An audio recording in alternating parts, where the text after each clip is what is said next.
નમસ્તે વિદ્યાર્થી મિત્રો, હું છું ભાર્ગવ લાઠિયા અને સ્વાગત છે તમારું ફરી પાછું આપણી આ એજ્યુકેશનલ એક્સપર્ટ યુટ્યુબ ચેનલ ઉપર. મિત્રો, આજે આપણે ધોરણ 7માં વિષય વિજ્ઞાન અને ટેકનોલોજીમાં ગાલા સ્વાધ્યાય પોથીમાં ચેપ્ટર નંબર 5 જેનો એક લાસ્ટ ટોપિક આપણો છે તે બાકી છે, એના વિડીયો આજે આપણે જોવાના છે. બરાબર, ચાલો શરૂઆત કરીએ. તો આગળનો વિડીયો જો તમે ન જોયો હોય તો નીચે લિંક તમને આપી છે, ત્યાં જઈને તમે જોઈ શકો. ચલો, પ્રશ્ન નંબર 8 થી તફાવત આપો. ભૌતિક ફેરફાર અને રાસાયણિક ફેરફાર પરીક્ષા માટે કામનો છે અને સેમ વસ્તુ ધોરણ 9માં પણ આવે છે. તો ભૌતિક ફેરફાર કોને કહેવાય? તો કે તેમાં પદાર્થના ભૌતિક ગુણધર્મો જેવા કે આકાર, કદ, રંગ, અવસ્થા વગેરે જેવી બાબતો ફરતી હોય, બદલાતી હોય, તેને ભૌતિક ફેરફાર કહેવાય. રાસાયણિક ફેરફાર તો કે એમાં પદાર્થના રાસાયણિક ગુણધર્મો અથવા ઘણીવાર એવું થાય કે ભૌતિક ગુણધર્મો પણ બદલાતા હોય, રંગ પણ બદલાતો હોય અને રાસાયણિક તો બદલાતા જ હોય. બીજું, ભૌતિક ફેરફારમાં નવો પદાર્થ બનતો નથી, રાસાયણિક ફેરફારમાં નવો પદાર્થ બને છે. હજુ લખવું હોય તો એક મુદ્દો લખી શકાય કે સાહેબ ભૌતિક ફેરફાર મોટા ભાગે ઉલટાવી શકાય છે. કે કાગળને ફાડ્યો છે તો ફાડવામાંથી પાછો કાગળ ન્યા તો ન બને, પણ ચોકમાંથી ભૂકો બનાવ્યો, ભૂકાને ભેગો કરીને પાછો ચોક બનાવી શકાય. બરાબર, ભૌતિક ફેરફાર મોટા ભાગે ઉલટાવી શકાય એવા હોય છે. બરફ પીગળે, પાણી બની જાય, પાણીમાંથી પાછો બરફ બનાવી શકાય. પરંતુ રાસાયણિક ફેરફાર તો કે ઉલટાવી શકાતા નથી. લોખંડનું કટાવવું, લોખંડમાંથી કાટ બન્યો પણ કાટમાંથી પાછું લોખંડ બને નહીં. ચાલો હવે મિત્રો, આમાં ભૌતિક અને રાસાયણિક ફેરફારમાં વર્ગીકરણ કરવાનું છે. બરાબર, તો આ વર્ગીકરણ તમારે કહેવાનું છે કે કયો ફેરફાર છે.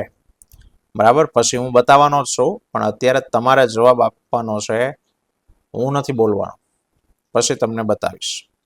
ચલો, વર્ગીકરણ કરો 4 માર્ક્સમાં ભૌતિક અને રાસાયણિક ફેરફાર. બોલો, મીઠાના દ્રાવણમાંથી સ્ફટિક મેળવવા. વિચારવાનું, નવો પદાર્થ બને તો રાસાયણિક, જો નવો ન બને, પેલા હોય એનો ઈ જ રહે તો ભૌતિક. તો મીઠાના દ્રાવણમાંથી મીઠાના સ્ફટિક મેળવવા, તમને ખબર, હું નથી બોલવાનો. લોખંડનું કટાવવું, લોખંડને કાટ લાગે. લોખંડમાંથી ચુંબક બનાવો, ચુંબક ભલે બની ગયો પણ પદાર્થ નવો નથી, લોખંડ જ છે. પાણીની વરાળ થવી, તો વરાળમાં પાણી જ છે. કોપર સલ્ફેટનું દ્રાવણ બનાવવું, કોપર સલ્ફેટનું દ્રાવણ બનાવવું, તો કોપર સલ્ફેટ એને ઓગાળીને એનું દ્રાવણ બનાવી નાખો. ફટાકડાને ફોડવા, તો નવો વાયુ કે ધૂળ કે અવાજ ઉત્પન્ન થાય. ગેલ્વેનાઇઝેશન, પ્રકાશ સંશ્લેષણ, ખોરાકનું પાચન થવું. મેગ્નેશિયમ ઓક્સાઇડને પાણીમાં ઓગાળવો, તટસ્થીકરણની પ્રક્રિયા, લોખંડ પર રંગ લગાડવો. બરાબર, વિચારો કે ભૌતિક છે કે રાસાયણિક. તો જોવો અહીંયા કે સાહેબ મીઠામાંથી સ્ફટિક મેળવવા, લોખંડનું ચુંબક બનાવવું, પાણીની વરાળ થવી, સંતૃપ્ત દ્રાવણ બનાવો, મેગ્નેશિયમ ઓક્સાઇડને પાણીમાં નાખો, લોખંડ ઉપર રંગ કરો. આ બધા ભૌતિક કહેવાય, એમાં નવો પદાર્થ બનતો નથી. અને રાસાયણિકમાં લોખંડનું કટાવવું, ફટાકડા ફોડવા, ગેલ્વેનાઇઝેશન, પ્રકાશ સંશ્લેષણ, ખોરાકનું પાચન, તટસ્થીકરણ, આ બધા રાસાયણિક. ચલો, જોડકા છે. વિભાગ અ, કોપર સલ્ફેટ. તો કોપર સલ્ફેટનો રંગ કેવો હોય? તો કે ભૂરો, એટલે કે વાદળી રંગ. આયર્ન સલ્ફેટનો રંગ હોય લીલો. કેલ્શિયમ કાર્બોનેટ તો કે પાણીમાં અદ્રાવ્ય, અને મેગ્નેશિયમ તો કે ધાતુ છે. રેડી? ચાલો, 2 મુદ્દાસર પ્રશ્નો મિત્રો આપ્યા છે, 2 કામના છે.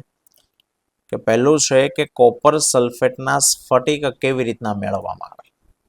સ્ફટિક એટલે કણ. આપણા ઘરે મીઠું જે છે તો એ મીઠાના કણો છે, સ્ફટિક છે. દરિયામાંથી એવા સ્ફટિક નથી મળતા, દરિયામાંથી જે મળે એમાંથી સ્ફટિક પછી બનાવવામાં આવે. તો કોઈ પણ પદાર્થના સ્ફટિક બનાવે તો અહીંયા જે પ્રોસેસ લખી આ કામ કરવામાં આવે. બરાબર, થોડો ઘણો ડિફરન્સ હોઈ શકે, પણ આપણે કોપર સલ્ફેટની વાત કરીએ તો સૌપ્રથમ કોપર સલ્ફેટના સ્ફટિક મેળવવાની જે ક્રિયા છે એને સ્ફટિકીકરણ કહેવાય. સ્ફટિક મેળવવાની પ્રક્રિયા એટલે સ્ફટિકીકરણ. શું કરવાનું તો કે સાહેબ કોપર સલ્ફેટના સ્ફટિક મેળવવા માટે સૌથી પહેલા એક બીકરની અંદર થોડું પાણી લો અને આ પાણીને ઉકળે ત્યાં સુધી એને ગરમ કરવાનું, ઉકાળ નાખવાનું, ઉફાળા મારવા લાગુ છો. હવે એમાં કોપર સલ્ફેટનો ભૂકો ઉમેરતા જાઓ, એને સતત હલાવતા જાઓ. CuSO4 કોપર સલ્ફેટ નાખવાનું, એને ઓગાળતા જવાનું. જ્યારે દ્રાવણમાં વધારે કોપર સલ્ફેટ ઓગળવાનો જ્યારે બંધ થઈ જાય ત્યારે દ્રાવણને ફિલ્ટર કરી લો. ગવણીની મદદથી ખાસ પ્રકારનું ફિલ્ટર પેપર આવે એનો ઉપયોગ કરી તમે એને શું કરો તો કે ગાળી લો. હવે તમે ગાળી લીધું તો નીચે જે ગાળણ આવ્યું છે એ ગાળણમાં શું છે કોપર સલ્ફેટ ઓગળી ગયેલો છે, બરાબર. હવે એ ગાળણ એને કોઈ ખુલ્લા પાત્રમાં ઠંડુ પડવા દો. સાહેબ જ્યારે એ ઠંડુ પડી જશે, હવે આ દ્રાવણને થોડા કલાકો સુધી સ્થિર પડ્યું રહેવા દો અને ત્યાર પછી તમને દ્રાવણમાં તો કે કોપર સલ્ફેટના સ્ફટિક દેખાશે. અને કોપર સલ્ફેટનું જે દ્રાવણ હતું એમાં તમને વાદળી રંગના એના સ્ફટિક છે તે જોવા મળશે, બરાબર.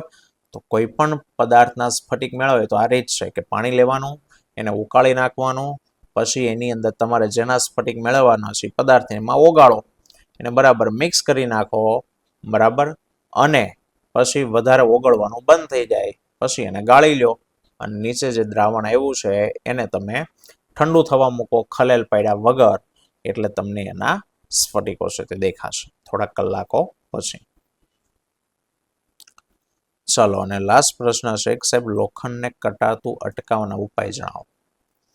ચલો, લોખંડને કટાતું કઈ રીતના સાહેબ અટકાવી શકાય? એક ઉદાહરણથી અહીંયા હું તમને સમજાવું કે ભાઈ માની લો કે આ લોખંડની સપાટી છે. ચલો થોડુંક હજી મોટું કરીએ આપણે એને. રેડી? ધારી લો કે આ લોખંડની સપાટી. હવે આ લોખંડની સપાટી જો હવા, પાણી, ભેજ કે એસિડના સંપર્કમાં આવે તો એ શું થાય? કટાઈ જાય, બરાબર. પણ આપણે એને કાટ લાગતો અટકાવવાનો છે. તો સાહેબ આપણે એવું કંઈક કામ કરી શકીએ કે જો લોખંડની સપાટી હવા, પાણી, ભેજ કે એસિડના સંપર્કમાં જો ન આવે તો એને કાટ ન લાગે. તો એક કામ કરું, આ લોખંડની જે સપાટી છે આની ઉપર હું કંઈક વસ્તુ લગાડી દઉં, કોઈ પણ અલગ અલગ હોઈ શકે. એવો કોઈ પણ હું ઉપાય કરું કે ઉપાયને કારણે હવે મારી લોખંડની જે સપાટી છે કઈ તો કે આ જે સપાટી આ લાલ કલર વાળું બતાવી લોખંડની સપાટી અને એની ઉપર મેં અહીંયા આ ગુલાબી રંગની કોઈક વસ્તુ લગાડી દીધી તો હવામાનનો જે ઓક્સિજન છે, જે પાણી છે, જે ભેજ છે એ હવે ડાયરેક્ટ લોખંડને નહીં અડી શકે, કારણ કે વચ્ચે એક લેયર આવી ગયું અને એટલે કાટ લાગતો અટકી જાય. તો એવી કઈ કઈ રીતો છે કે સાહેબ જેમને કારણે આવું થઈ શકે? તો કે સાહેબ એકદમ સરળ અને સસ્તી રીત છે લોખંડ ઉપર કલર કરવો. લોખંડની સપાટી ઉપર તમે રંગ કરી નાખો, બરાબર, કે તેલ લગાવી દો કે ગ્રીસ લગાવી દો તો લોખંડ હવાના સંપર્કમાં કે ભેજના સંપર્કમાં ન આવે, એટલે કાટ ન લાગે. બીજું છે કે સાહેબ લોખંડની સપાટી ઉપર જસત એટલે કે ઝીંક અથવા તો ક્રોમિયમ એનું પાતળું પડ લગાડી દેવામાં આવે તો પણ લોખંડને કાટ લાગતો નથી. અને ત્રીજું છે સ્ટીમર, જહાજો જે દરિયામાં હોય એ ખારા પાણીમાં છે, ભેજવાળા વાતાવરણમાં છે, એને વધારે કાટ લાગે તો એમાં જે લોખંડની પ્લેટો છે એને કાટ લાગતો અટકાવવા માટે ત્યાં લોખંડ કરતાં વધુ સક્રિય ધાતુ જેવી કે ઝીંક અથવા મેગ્નેશિયમની મોટી મોટી પ્લેટો લગાડવામાં આવે, એટલે કે ચોસલાઓ લગાડવામાં આવે. અને આ લોખંડની પ્લેટો લગાડવામાં આવે, લોખંડની પ્લેટો પર એને લગાડવામાં આવે અને એને આ ચોસલાઓ એને સમયાંતરે બદલવામાં આવે. બીજું તો કે જો લોખંડની સાથે તમે કાર્બન, મેંગેનીઝ, ક્રોમિયમ, નિકલ જેવી ધાતુઓને મિક્સ કરી દો તો મિશ્ર ધાતુ બને સ્ટેનલેસ સ્ટીલ, અને સ્ટેનલેસ સ્ટીલ તમે એમાંથી બનાવી નાખો તો પણ લોખંડને કાટ લાગતો નથી, બરાબર. તો લોખંડને કાટ લાગતો અટકાવવા માટેના આ ઉપાયો. અને અહીંયા આપણું આ 5મું ચેપ્ટર પણ છે તે સંપૂર્ણપણે પૂરું થાય છે. આવતા વિડીયોમાં ફરી પાછા મળીશું. ત્યાં સુધી જય હિન્દ, જય ભારત.